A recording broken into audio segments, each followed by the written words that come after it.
Hello students, welcome back to magnet brains, your favourite channel. I am Gauri Jadu, economics educator. आज हम पढ़ने वाले एक बहुत ही नया कॉन्सेप्ट, क्योंकि अभी जब मैंने आपको सैम्पल पेपर कराया था ना, हमने क्या देखा था कि एक भी डायरेक्ट क्वेश्चन है ही नहीं, है ना। सारे क्वेश्चन कैसे थे? स्टेटमेंट बेस्ड क्वेश्चन थे, असर्शन बेस्ड क्वेश्चन थे। तो अब हमने डिसाइड कर लिया है कि हम आपको प्रोवाइड करते थे students NCERT solutions, most important questions और साथ में एमसीक्यू। लेकिन एक और सेगमेंट हम लोग ऐड करने वाले हैं आप सभी के लिए स्टूडेंट्स, बिकॉज बोर्ड एग्जामिनेशन में हम नहीं चाहते कि भाई कोई भी चीज पीछे छूट जाए हमसे। हम सारी चीजें कवर करने वाले हैं, राइट। तो स्टूडेंट्स, हम कवर करने वाले हैं स्टेटमेंट बेस्ड क्वेश्चंस भी और असर्शन बेस्ड क्वेश्चंस भी आपके लिए आने वाले सारे चैप्टर्स के लिए। और जो चैप्टर्स के अभी नहीं आए, do not worry, I will have a complete different series for it. तो मैं वो सारे चैप्टर्स का भी बिल्कुल आपके लिए वीडियोस लेके आने वाली हूँ कि कैसे हम लोग को सॉल्व करने चाहिए असर्शन बेस्ड क्वेश्चन। बाकी वाली बुक का तो ये पहला ही चैप्टर है, तो बिल्कुल सारी चीज सीक्वेंस में चलने वाली है, राइट स्टूडेंट्स। क्योंकि हमने आपको क्या प्रॉमिस किया है कि हम आपको प्रोवाइड करने वाले हैं हाई क्वालिटी एजुकेशन स्टूडेंट्स। अगर मैं बात करती हूँ सीबीएसई की, हम कवर करते हैं क्लासेस किंडरगार्टन से लेकर क्लास 12 तक। And we also have a Hindi medium channel जहाँ पे हम कवर करते हैं क्लासेस 6 से लेकर क्लास 12। सीबीएसई के अलावा जो डिफरेंट स्टेट बोर्ड्स को हम लोग फॉलो करते हैं, that is UP board, MP board, Delhi board, Bihar board and Rajasthan board. तो ये सारी बोर्ड्स की भी क्लासेस आपको यहाँ पे देखने को मिल जाएंगी, वो भी बिल्कुल फ्री में। तो आपको बिल्कुल बने रहना है मैग्नेट ब्रेन्स पर, और जल्दी से लाइक भी करना है, शेयर भी करना है और कॉमेंट भी करके बताना है कि आपको कैसी लग रही है सारी वीडियोज और क्या लग रहा है आपको सीरीज के बारे में। ठीक है स्टूडेंट्स, तो स्टार्ट करने से पहले एक और चीज, आपको जो ई नोट्स है एंड ई बुक्स हैं उसकी जो लिंक है डिस्क्रिप्शन बॉक्स में मिल जाती है। तो बिकॉज नोट्स बहुत जरूरी है, तो एक बार आप उसको भी जरूर जाके गो थ्रू करिएगा। फाइन स्टूडेंट्स, तो जैसे कि अगर मैं बात करती हूँ assertion and reason based questions जो मेरे पास आते हैं, सिमिलरली स्टेटमेंट वाले क्वेश्चंस भी आपके रहेंगे, so do not worry about it, है ना। इसमें क्या रहता है कि आपसे ये ऐसे क्वेश्चंस रहते हैं जहाँ पे आपका कॉन्सेप्ट को चेक किया जाता है, आपकी सब्जेक्ट की नॉलेज को चेक किया जाता है। यहाँ पे रट्टाफिकेशन का कुछ नहीं। हाँ, एक दो क्वेश्चन ऐसे हो सकते हैं जैसे कि आपको थोड़े बहुत direct question statement based question में देखने को मिल सकते हैं, है ना, कि बैटल ऑफ प्लासी इतने टाइम को शुरू हुआ था और उसकी वजह से हमारा ब्रिटिशर्स का आना हुआ। तो that is a statement based question. लेकिन यहाँ पे रीजनिंग बेस्ड क्वेश्चंस जब मेरे पास आते हैं, जब मेरे पास क्वेश्चंस आते हैं असर्शन बेस्ड क्वेश्चंस, तो ये अधिकतर आपको इनडायरेक्ट वे में देखने को मिलने वाले हैं, घुमा के क्वेश्चंस हैं। तो उसमें कैसे करना है, तो ये मेरा पहला चैप्टर है हमारे सेकंड बुक का, that is Indian economic development में। तो मैं आपको हर एक चीज डिटेल में बताती हुई चली जाऊंगी, सो डू नॉट वरी, लेकिन आपको एंड तक बने रहना है। क्लियर? तो चलो, पहला हमारे पास क्वेश्चन आ रहा है। असर्शन एक तरीके से आप समझ कॉज एंड इफेक्ट रिलेशनशिप होना चाहिए, दोनों रिलेटेड होनी चाहिए। ऐसा नहीं कि एक ईस्ट की बात कर रहा है तो एक साउथ की बात कर रहा है, ऐसा नहीं, should be related to each other. तो असर्शन एक तरीके से आप ये बोल सकते हैं किसी चीज के बारे में बता रहे हैं, स्टेटमेंट की तरह आप उसको लीजिए। द डिक्लाइन ऑफ इंडिजियस मतलब बहुत ज्यादा रिच, है ना, हमारा खुद का रिच कल्चर जो बना हुआ, जैसे कि हैंडीक्राफ्ट की यहाँ पे हम बात करें, industry in India created unemployment.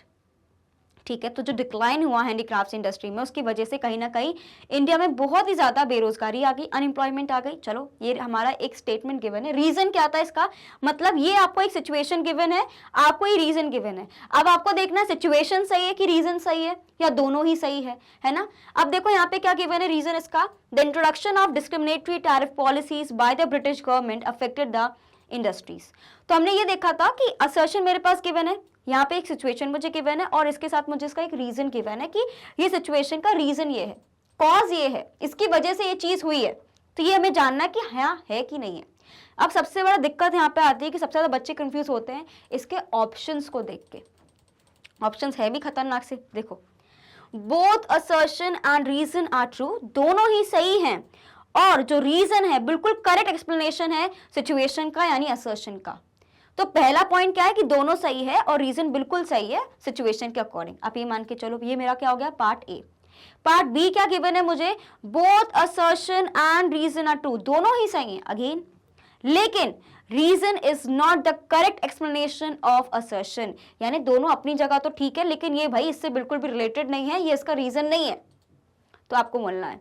फिर मेरे पास है सी, कि आपका असर्शन सही है, सिचुएशन ठीक बताई है, लेकिन रीजन बिल्कुल सही नहीं है। और डी क्या बोलता है कि both assertion and reason are false, दोनों ही बिल्कुल गलत है।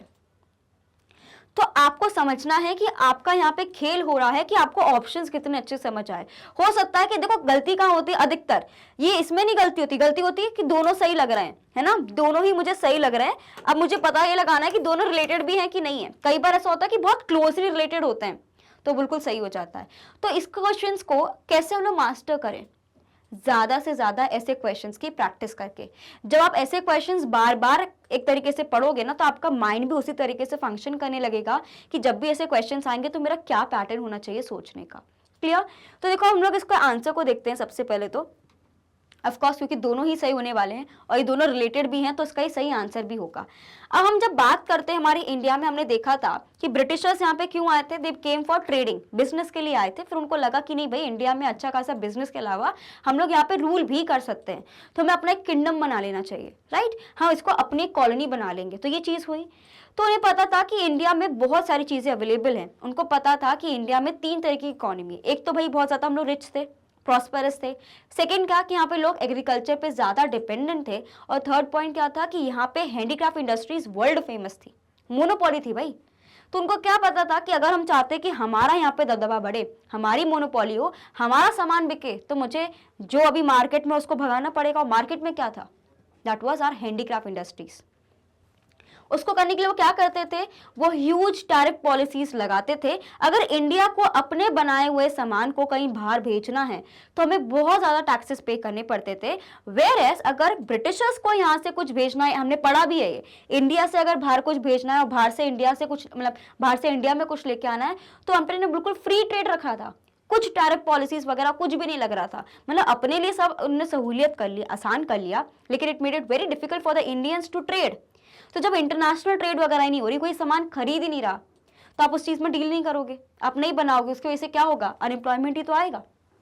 सो that is why both reasons are correct. So reason and assertion दोनों ही सही है, और जो रीजन है बिल्कुल एक करेक्ट एक्सप्लेनेशन है हमारे असर्शन का। क्लियर? इसका स्क्रीनशॉट लेंगे सभी जल्दी से। डन। एक्सप्लेनेशन एक बार मैंने आपको वैसे बता दिया, let's quickly read it. So the British government imposed discriminatory tariffs on Indian goods which hurt in हमारे industries को, and these policies allowed British manufactured goods to flood the Indian market. तो आपको पता है कि टैरिफ पॉलिसीज वगैरह सारी लगा दी थी, जहाँ पे उन्होंने क्या बोला था कि जो ब्रिटिशर्स हैं वो इंडिया से सामान आराम से कहीं भेज सकते हैं बाहर से। उनके लिए कोई, अगर ब्रिटिशर्स के लिए कोई भी सामान आ रहा है यहाँ से वो भेज रहे हैं, उनके पास कोई सामान आ रहा है, उस पर कोई पॉलिसी नहीं है, कोई भी टैक्सेस वगैरह कुछ भी नहीं है। लेकिन सेम चीज अगर इंडिया करेगा तो उसको हैवी टैक्सेस देने पड़ेंगे। तो ये एक मेन रीजन था कि क्यों हमारा जो ट्रेड था उसमें बहुत ज्यादा ड्रॉबैक्स हमें देखने पड़े, हम लोग बहुत पीछे हो गए। ठीक है, इसका स्क्रीनशॉट लेंगे एक्सप्लेनेशन का सभी।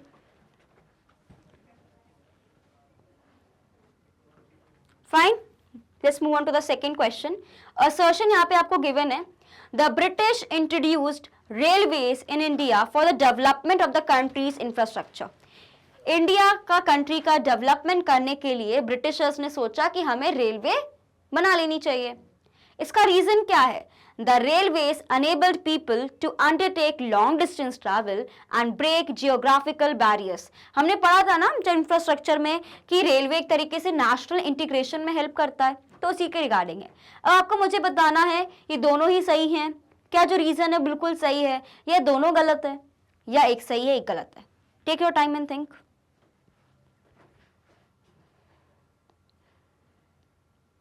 क्या होगा? पहले वाला पॉइंट को एक बार ध्यान से पढ़ो। Everyone read the first point जल्दी, एवरीवन रीड इट फास्ट। तो ऑफ कोर्स जो ब्रिटिशर्स हैं उन्होंने कंट्री के इंफ्रास्ट्रक्चर को डेवलपमेंट करने के लिए जरूर बनाया था, लेकिन क्यों बनाया था?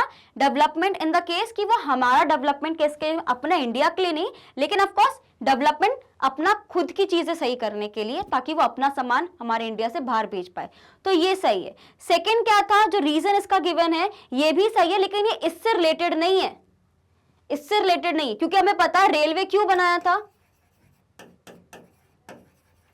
रॉ मटेरियल्स के लिए, रॉ मटेरियल ट्रांसफर करने के लिए बनाया गया था, आपकी सहूलियत के लिए नहीं था ये। ठीक है, तो ये हमारे इंडिया का डेवलपमेंट के उस केस में नहीं बोल रहा। देखो यहाँ पे क्या बोल रहे हैं, India for the development of the country's infrastructure. वो इंफ्रास्ट्रक्चर अपना क्यों डेवलप कर रहे थे? अगर यहाँ पे लिखा था कंट्री के वेलबींग के लिए, कंट्री के लोगों के लिए, तो ये गलत होता। यहाँ पे क्या बोल रहे हैं? इंफ्रास्ट्रक्चर की बात कर रहे हैं, तो इसका मतलब क्या है कि इसलिए बात कर रहे हैं कि अपना डेवलपमेंट क्यों कर रहे थे, ताकि वो सामान अच्छे से पहुंचा पाए, इसलिए वो इंफ्रास्ट्रक्चर डेवलप कर रहे थे अपने लिए। ठीक है। एंड सेकेंड चीज यहाँ पे क्या आ रहा है, जो रेलवेज है ऑफकोर्स ये बिल्कुल सही है, लेकिन ये इससे बिल्कुल भी रिलेटेड नहीं है। इसलिए क्या हो जाएगा स्टूडेंट्स कि both assertion and reason are true, लेकिन जो इसका रीजन है वो करेक्ट एक्सप्लेनेशन नहीं होगा हमारे सिचुएशन का। Clear, right. इसका स्क्रीनशॉट ले लो, एक्सप्लेनेशन का भी मैं आपको एक्सप्लेन कर चुकी हूँ, just go through it once.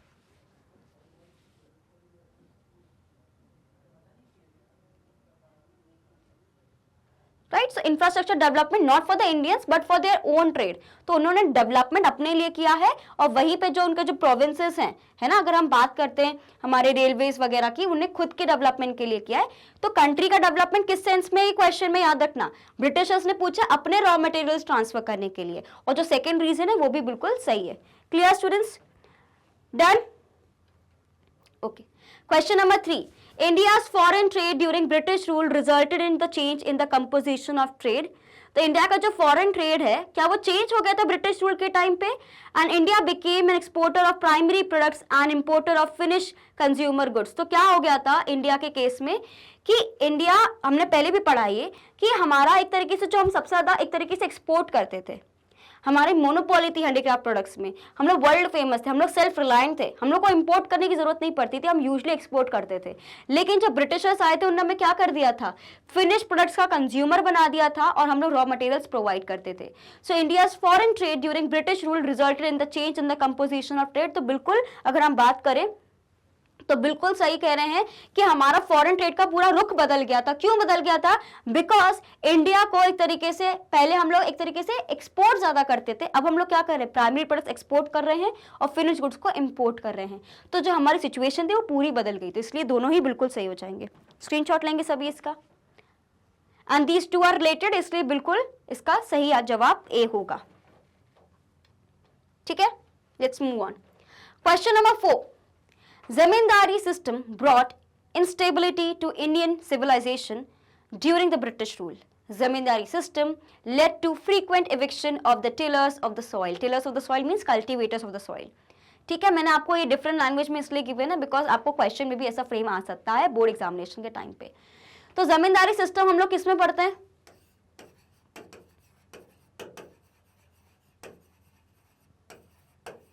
और ये क्यों पढ़ा था हमने? क्योंकि हम लोग स्टडी कर रहे थे कि एग्रीकल्चर सेक्टर में स्टैग्नेशन क्यों हो रहा है, डेवलपमेंट हो रहा है लेकिन इतना कछुए की चाल वाला डेवलपमेंट क्यों हो रहा है ना। तो हमने उसमें एक पहला रीजन यही बोला था, जो लैंड सेटलमेंट सिस्टम था जिसमें हमने जमींदारी सिस्टम की बात करी है, लगान की बात करी है, ये एक मेन रीजन था। इसकी वजह से क्या हो रहा था कि कल्टिवेटर्स को बड़ी दिक्कतें आ रही थी। तो बिल्कुल सही जवाब है कि दोनों का आंसर बिल्कुल सही होगा कि बिल्कुल जमींदारी सिस्टम ने बहुत ज्यादा इंस्टेबिलिटी लेकर आ गई थी। सिचुएशन था कि हमारा जो जमींदारी सिस्टम की वजह से एग्रीकल्चर सेक्टर बिल्कुल भी मतलब एक तरीके से स्टेबल नहीं था। रीजन क्या था? बिकॉज सब लोग छोड़ के भाग रहे थे because of zamindari system. Zamindari system led to frequent, यानी जमींदारी सिस्टम की वजह से क्या हो गया था कि सब कहीं ना कहीं फार्मिंग करना पसंद नहीं करते बिकॉज उनको बहुत फोर्स किया जाता था कि आपको लगान देना पड़ेगा। तो वो क्या सोचते थे, सच्चा इंडस्ट्रीज में जाके काम कर लो, क्योंकि आपको आपकी जमीन में अपने हिसाब से काम करने को नहीं मिल रहा, और बल्कि अगर आप लगान टाइम पे नहीं दे पा रहे तो आपको और टॉर्चर किया जा रहा है। Right, so that is why इसका आंसर क्या हो जाएगा? ए। स्क्रीनशॉट लेंगे सभी। ये वाला पार्ट हमने स्टूडेंट्स कहाँ पढ़ा है? हमने पढ़ा है स्टैग्नेशन वाले पॉइंट में कि एग्रीकल्चर सेक्टर में स्टैग्नेशन क्यों है। ठीक है, चलो। So zamindari system introduced by the British during the rule, India gave land laws, that is zamindars, the right to collect taxes from the farmers, जिसको हम लोग क्या बोलते हैं? लगान, right? And these taxes were often very high, leading to significant pressure on the farmers. If the tillers of the soil, यानी farmers की बात करें, cultivators की बात करें, plantation जो करते हैं, planters की बात करें हैं, were unable to pay, they were frequently evicted, which caused instability in the cultivation. And this cycle of eviction and displacement, so क्या हो गया था? पूरा हमारा जो एग्रीकल्चर सेक्टर था डिस्टर्ब हो गया था, डिस्टर्ब भी हो गया था और इंस्टेबिलिटी बहुत ज्यादा आ गई थी। एंड इसकी वजह से जो हमारी कंडीशन थी एग्रीकल्चर की और भी ज्यादा वर्स हो गई। क्लियर? नाउ क्वेश्चन नंबर 5 देखते हैं स्टूडेंट्स जल्दी से। हमारा असर्शन क्या गिवन है?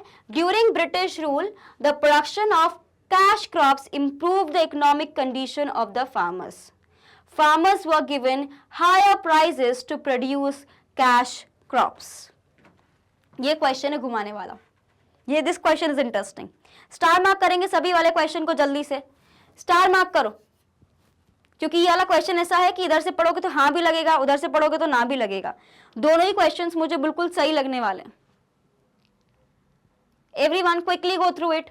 क्या बोल रहे हैं कि ब्रिटिश रूल के टाइम पे क्या फार्मर्स ने जब कैश क्रॉप्स को, क्योंकि हमें पता है कि हमने शिफ्ट कर लिया था, कमर्शियलाइजेशन ऑफ क्रॉप्स हो गया था, तो फूड क्रॉप से कहां बढ़ गए थे हम लोग? बढ़ गए थे कमर्शियलाइजेशन की तरफ, दैट इज कैश क्रॉप्स की तरफ से, है ना, कैश क्रॉप्स की तरफ बढ़ने लग गए थे। तो आपको ही मुझे ये बताना है कि इससे इकोनॉमिक कंडीशन फार्मर्स की सुधर गई थी क्या? क्या अगर मैं इसका प्रोडक्शन कर रही हूं तो मुझे हायर प्राइसेस मिल रहे थे क्या? जल्दी से बताएंगे सभी, एवरीवन, लेट्स सी। तो बिल्कुल अगर हम ये बात करते हैं, असर्शन की अगर हम बात करें वो बिल्कुल सही है, लेकिन फार्मर्स को ऐसे कोई हायर प्राइसेस नहीं मिलते थे, याद रखना, बल्कि हमारा तो और सस्ते में काम कराने की कोशिश की जाती थी, तो कभी भी वो हायर प्राइस पे नहीं करते। So farmers were never given higher prices to produce cash crops. Of course अगर हम इकोनॉमिक कंडीशंस की बात करते हैं तो हम यहाँ पे क्या बात कर रहे हैं कि इकोनॉमिक कंडीशंस बिल्कुल सुधरे थे, ऐसा नहीं है, बिकॉज हमारा एक सेल्फ सफिशिएंसी वाला फैक्टर भी आ गया था। और एक तरीके से यहाँ पे क्योंकि आप ब्रिटिशर्स के लिए काम कर रहे हो, वो चाहते हैं कि आप लोग कैश क्रॉप्स बनाओ, तो ऑफकोर्स आपको फायदा मिलेगा, लेकिन आपको उसके लिए बिल्कुल हायर प्राइसेस पे नहीं किए जाते थे, आपको ये याद रखना है, ठीक है। सो अगर हम बात करते हैं, assertion is true and reason is false. Why? So the production of cash crops did occur during British rule, but it did not necessarily improve the economic conditions overall. मतलब एकदम पूरी तरीके से ठीक नहीं किया था, उनके हिसाब से सही था, लेकिन फार्मर्स के पॉइंट ऑफ व्यू से नहीं। Then farmers were often not given higher prices for cash crops. In many cases, they faced exploitative practices, including low prices and forced cultivation of cash crops. So while the assertion reflects the reality of cash crops, कि हमें force किया गया था कि आप cash crops की तरफ बढ़ो, लेकिन the reason does not accurately explain the assertion as the economic conditions of the farmers were often worsen, right. हमें याद रखना है ये वाला पॉइंट, तो जल्दी से आप इसका स्क्रीनशॉट ले लीजिए। Done. Question number 6, prior to 1921, यानी 1921 से पहले India was in the stage of demographic transition, यानी तरीके से हमें चेंजेस हमें देखने को मिल रहे थे। डेमोग्राफिक कंडीशंस में क्या क्या आता है? ऑक्यूपेशन, लाइफस्टाइल, है ना, और बर्थ रेट, डेथ रेट, ये सारी चीजें हमने फैक्टर्स पढ़े डेमोग्राफिक कंडीशंस में। Second stage of the demographic transition begin after 1921। तो ये वाला क्वेश्चन क्या होता है? ये मेरे एक तरीके से डायरेक्ट क्वेश्चन के अंदर आता है, स्टेटमेंट बेस्ड क्वेश्चन के टाइप में भी हमारे पास ये क्वेश्चन आ सकता है। तो स्टूडेंट्स इसका क्या आंसर है? बिल्कुल सही जवाब, बिकॉज अगर पहला उसके पहले आया 1921 से, तो ऑब्वियस सी बात है कि नेक्स्ट वाला जो ट्रांजिशन होगा वो मेरा 1921 के बाद ही आया होगा, राइट। तो उसका स्क्रीनशॉट लेंगे सभी। It's a statement based question, fact based question. Done. So India was in the first stage of demographic transition before 1921, characterized by the high birth rate and high death rates, हमने देखा था, अभी मैंने आपको explain भी किया। And the second stage became after 1921, marked by decline in death rates, की धीरे धीरे जो डेथ रेट से कम होने लगा, बिकॉज उससे पहले हमने देखा था बहुत ज़्यादा फेमाइंस, अर्थक्वेक और ये सारी चीज़ें जो नेचुरल कैलामिटीज़ हैं, डिजीजेस हैं, ये हमें बहुत देखने को मिले। लेकिन धीरे धीरे जब हमने बात करा था ना कि कम्युनिकेशन पे काम किया गया, जिसमें हमने पोस्ट की बात करी है और टेलीग्राफ की बात करी है, तो हमने क्यों किया था? ताकि हम लोग लॉ एंड ऑर्डर को मेंटेन कर सकें, सही टाइम पे हेल्प पहुंच सके, है ना। तो उसके लिए कम्युनिकेशन वगैरह के लिए इसका डेवलपमेंट हुआ। तो आप देख सकते हो कहीं ना कहीं एक तरीके से सिचुएशन बेटर करने की कोशिश की जा रही थी, बिकॉज अगर लोग काम करने को नहीं देंगे तो काम तो वैसे भी नहीं होने वाला ब्रिटिशर्स के लिए।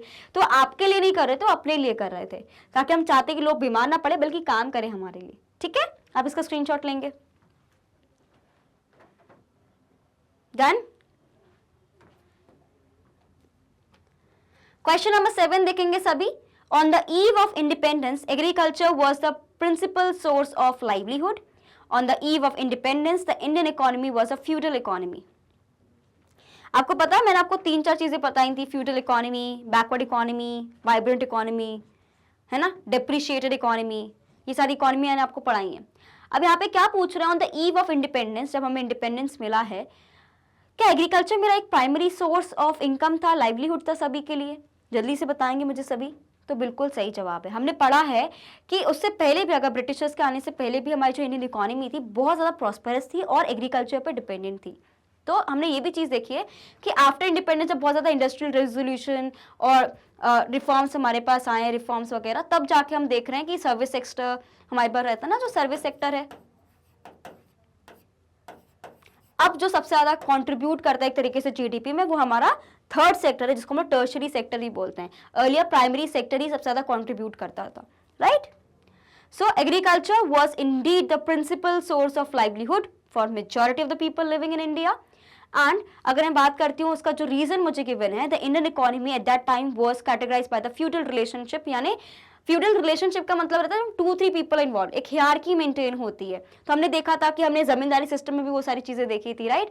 सो where a large portion of the agrarian structure was based on landlord tenant relationship, कि आपको सबके पास तो जमीन नहीं थी, लेकिन सब लोग फिर भी एग्रीकल्चर में इन्वॉल्व थे, कि लैंडलेस लेबर्स होते हैं उनको आप एक जमीन दे देते हो कि आप हमारे लिए काम करो, और उसके बेसिस पे आपको टैक्सेस वगैरह देने पड़ते थे। तो ये जो रिलेशनशिप है अभी से नहीं, बहुत पहले से चला आ रहा है, इसलिए हम इसको क्या बोलते हैं, फ्यूडल इकोनॉमी भी बोलते हैं। Clear? Quickly take a screenshot of this one.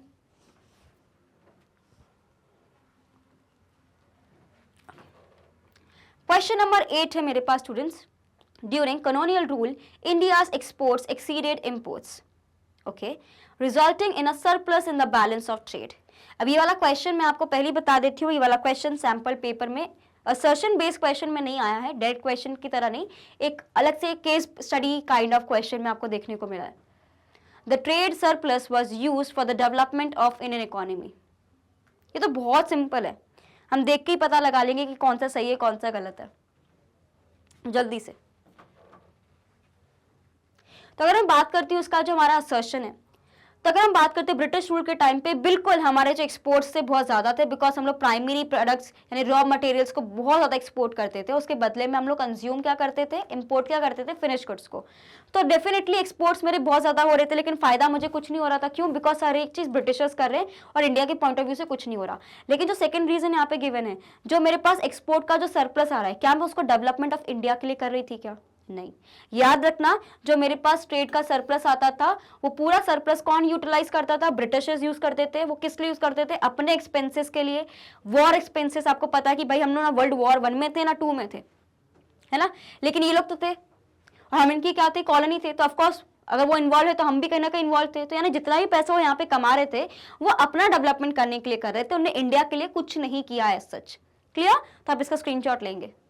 This was a very simple question. Done?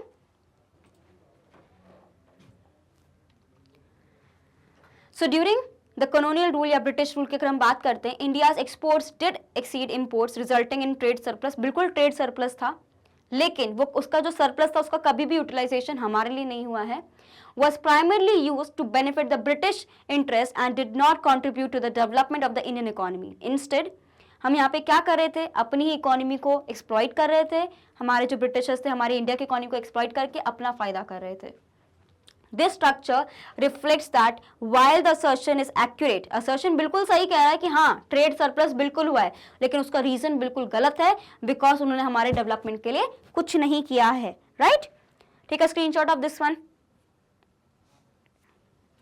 Done? Question number 9 देखेंगे सभी। There was a systematic de-industrialization of Indian industries during British rule. The Indian economy was used as a source of raw materials and a market for the sale of final goods in order to exploit the Indian economy. Again, this is a very simple one. All of you read this. क्या बोला जा रहा है? Statement क्या है? There was a systematic de-industrialization. एक तरीके से बहुत सोच समझ के सिस्टमैटिक तरीके से इंडिया का जो इंडस्ट्री एरिया है, इंडस्ट्रियल सेक्टर जो इंडिया का था, उसको कहीं ना कहीं कम किया गया और अपना बढ़ाया गया ब्रिटिशर्स ने। सेकंड पॉइंट क्या कह रहे हैं? उन्होंने बहुत अच्छे से एक्सप्लॉइटेशन किया है इंडियन इकोनॉमी का, जहां पे आप ये बोल सकते हो हम लोग को एक सोर्स ऑफ रॉ मटेरियल्स बना दिया गया और खुद हमें फाइनल गुड्स प्रोवाइड करते थे। तो डेफिनेटली मैं ये बोल सकती हूँ कि दोनों ही सही और रीजंस भी बिल्कुल करेक्ट है कि डी इंडस्ट्रियलाइजेशन कर दिया, हमारी इंडस्ट्रीज को एक तरीके से, जो हैंडीक्राफ्ट इंडस्ट्रीज थी उसको एक तरीके से पूरा एलिनेट कर दिया, मतलब एक तरीके से आइसोलेटेड कर दिया। और यहाँ पे क्या किया? खुद ने अपनी इंडस्ट्रीज बढ़ाने के लिए हमें अपना फाइनल गुड्स एंड सर्विसेज यहाँ पे लाके उन्होंने हमें एक तरीके से इंपोर्ट करने लग गए और खुद एक्सपोर्ट करते थे। कौन सी चीजें? हमारे यहाँ से क्या उन्होंने एक्सपोर्ट कर लिया, रॉ मटेरियल्स, यानी इंडिया से रॉ मटेरियल्स कहाँ लेके गए हैं वो लोग, ब्रिटेन में लेके गए, वहां पे उन्होंने अपना इंडस्ट्रियलाइजेशन किया है, वहां पे उन्होंने अपने फाइनल गुड्स बनाए हैं मशीन से, और वो वाले फाइनल गुड्स उन्होंने यहाँ पे भेज दिए, राइट। तो हमें एक तरीके से कंज्यूमर बना दिया। Clear? Take a screenshot of this one students. This is explanation जो मैंने अभी आपको समझाया। ओके स्टूडेंट्स, ये डन हो गया, समझ आ गया कि क्या रीजन से क्यों हमने ए को ट्रू बोला है और आर को भी ट्रू बोला है। Clear? Let's move on to the next question. Question number 10 मेरे पास गिवन है, ये मेरा स्टेटमेंट बेस्ड क्वेश्चन है। असर्शन बेस्ड क्वेश्चन में कॉज एंड इफेक्ट का रिलेशनशिप होना चाहिए। याद रखना, जब भी मैं असर्शन या रीजनिंग बेस्ड क्वेश्चंस की बात कर रही हूँ उसमें क्या होना चाहिए, कॉज एंड इफेक्ट का रिलेशनशिप होना चाहिए, मतलब जो सिचुएशन है उसका कॉज या रीजन मुझे गिवन रहना चाहिए, तो दोनों जो स्टेटमेंट्स है रिलेटेड होने चाहिए। यहाँ पे क्या होता है ना, जब मेरे पास स्टेटमेंट बेस्ड क्वेश्चंस आते हैं तो इनका शायद हो सकता है कि रिलेशन हो चाहे नहीं भी हो, तो चल जाता है। हमें बस इतना पूछना रहता है कि ये और ये दोनों स्टेटमेंट सही है कि गलत है, इंडिविजुअली सही है कि गलत है। जैसे कि अगर मैं बोलूं कि सनराइज एट, जैसे कि एट द ईस्ट, ठीक है, इन द ईस्ट, और वहीं पे अगर मैं बोलती हूँ सेकंड स्टेटमेंट हम ले लेते हैं that there is law of gravity and that is why, क्या होता है, जो भी चीज़ ऊपर जाती है वो स्ट्रेट नीचे आती है, फॉल होती है। तो ये मेरे पास दो स्टेटमेंट्स के बने, दोनों एक दूसरे से रिलेटेड नहीं है लेकिन करेक्ट है, इसलिए उस केस में मैं क्या बोलूंगी, that both statement 1 and 2 is correct. याद रखना कि जो स्टेटमेंट होते जरूरी नहीं है कि रिलेटेड हो, राइट। अब जैसे कि हम यहाँ पे पढ़ते हैं, the British policies led to the collapse of India's world famous handicraft industries, जो हमने पहले भी पढ़ा है। एंड उसका सेकंड स्टेटमेंट मुझे गिवन है, during the colonial rule in India the contribution of the industrial sector to gross value added increase significantly. तो पहला सिचुएशन क्या बोल रहे हैं कि अगर हम बात करें जो ब्रिटिश पॉलिसीज है उसकी वजह से जो हैंडीक्राफ्ट इंडस्ट्रीज थी उन्हें काफ़ी सफ़र किया और एक तरीके से वो कोलैप्स होने लगी। जो वर्ल्ड फेमस मेरे पास हैंडीक्राफ्ट इंडस्ट्रीज थी जिनको सब बहुत ज़्यादा सराहना करते थे कि यार ये तो बहुत अच्छी इंडस्ट्री है और मोनोपोली हम एंजॉय करते थे, वो कहीं ना कहीं वापस एक तरीके से ढल रही थी, कोलैप्स हो रही थी।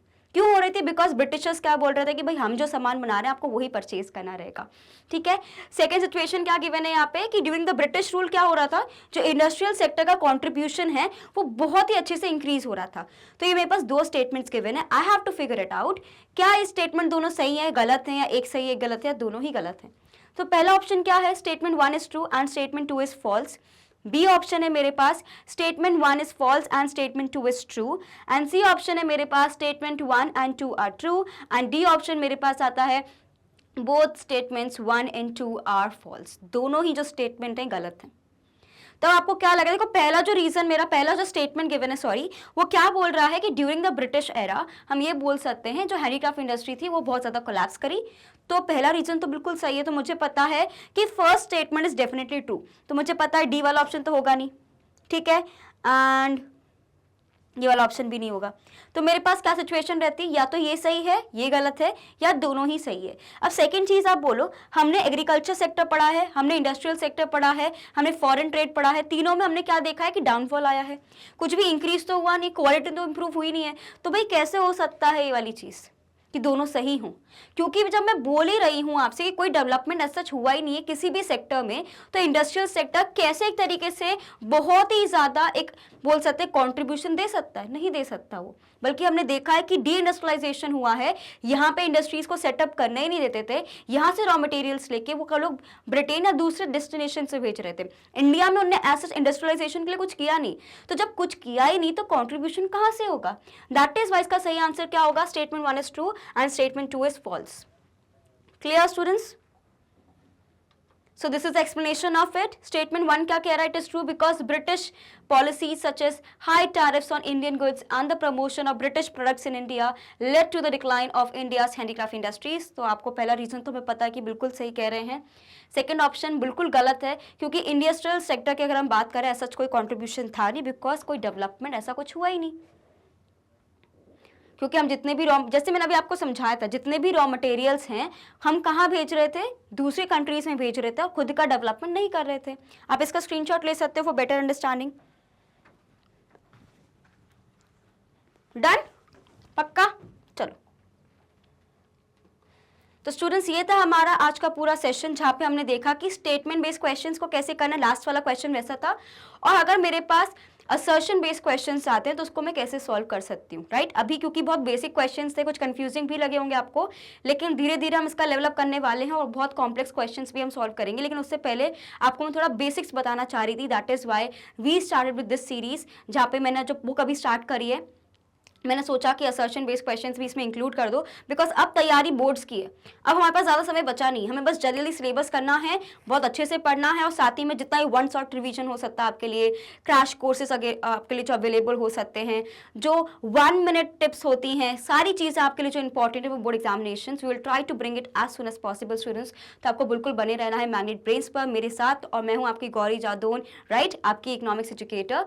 तो ये मेरा प्रॉमिस है स्टूडेंट्स कि I will try my best, मेरी तरफ से मैं पूरी कमी छोड़ने की बिल्कुल करूंगी कि सब हो जाए, है ना, कोई कमी नहीं छोड़ूंगी, कि सब अपनी तरफ से मैं कोशिश करूंगी कि आपको हर एक चीज प्रोवाइड की जाए। और वो कैसे पॉसिबल है, because I am standing at a platform जो आपको प्रॉमिस करता है कि आपको हाई क्वालिटी एजुकेशन देगा, राइट। अगर मैं बात करती हूँ स्टूडेंट सीबीएसई की, हम कवर करते हैं क्लासेस किंडरगार्टन से लेकर क्लास 12 तक, and we also have a Hindi medium channel जहाँ पे हम कवर करते हैं क्लासेस 6 से लेकर क्लास 12। लेकिन कौन से बोर्ड्स को फॉलो करते हैं, that is Delhi board, Bihar board, UP board, MP board and Rajasthan board, right. तो ये सारी बोर्ड्स की क्लासेस आपको मिलने वाली, वो भी बिल्कुल फ्री ऑफ कॉस्ट।